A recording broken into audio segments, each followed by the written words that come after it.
Brian here with Guitars, Whiskey, and Golf. Don't forget to subscribe. I really appreciate it. So I was going to do a YouTube short on Ben Holladay's Bottled in Bond. And then I just decided, there's too much going on with this whiskey and its history to just do a 60-second short on YouTube. So I wanted to do a little bit of a deeper dive, go down that rabbit hole, and, tell you a little bit about Ben Holladay, the whiskey and its legacy. So Ben Holladay was actually born in Kentucky right around 1819. But he moved to Weston, Missouri in about 1835 as a teenager. And he became a transportation magnate. He had shipping companies, steamboat companies. He owned a stagecoach line, which he eventually sold to Wells Fargo, which is really cool.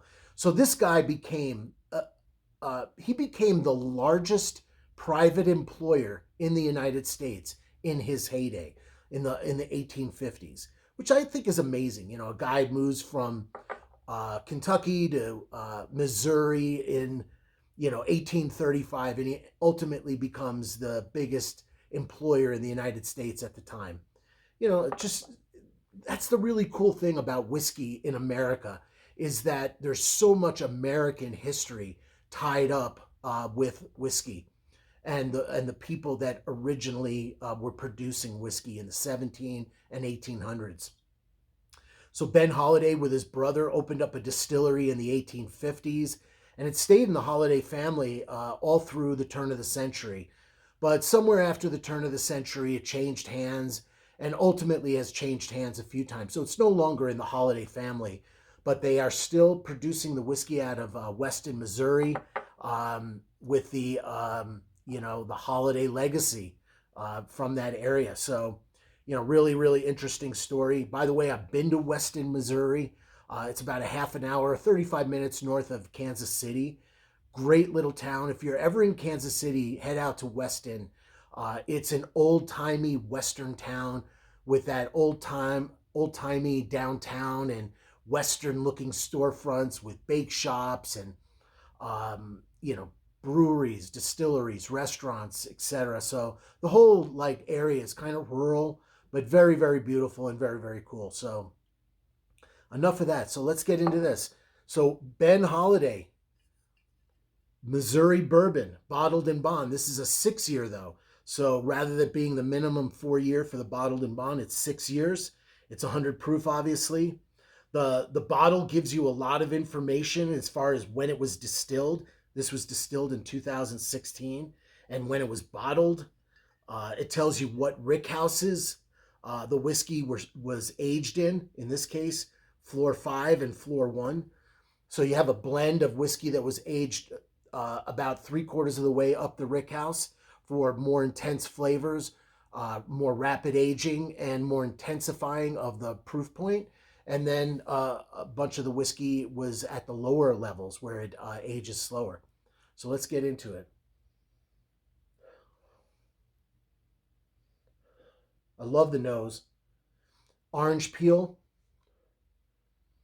Definitely some cherry. Black pepper. Little honey.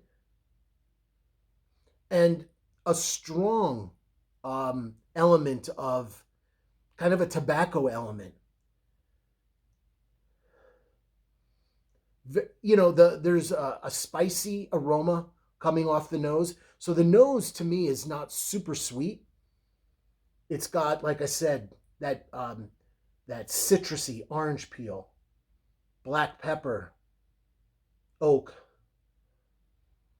touch of honey, a lot of dark fruit. Really, really nice nose, but not ultra sweet. Let's go in for a taste.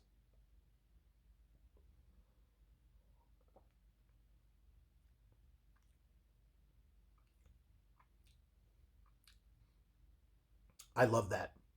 So that's spicy, little hot cinnamon, pepper, definitely, again, some orange citrus. The finish goes on. The finish lingers long, and it's really, really nice finish. The flavors that linger little tobacco, little leathery. Some of the notes on this whiskey are surprising that it's only 6 years old. In my opinion, it comes off a little bit older than that. There's also, calling me crazy, but I'm getting a little bit of peanut butter aspect off of this as well, which a little bit surprising. So I love this. I really do.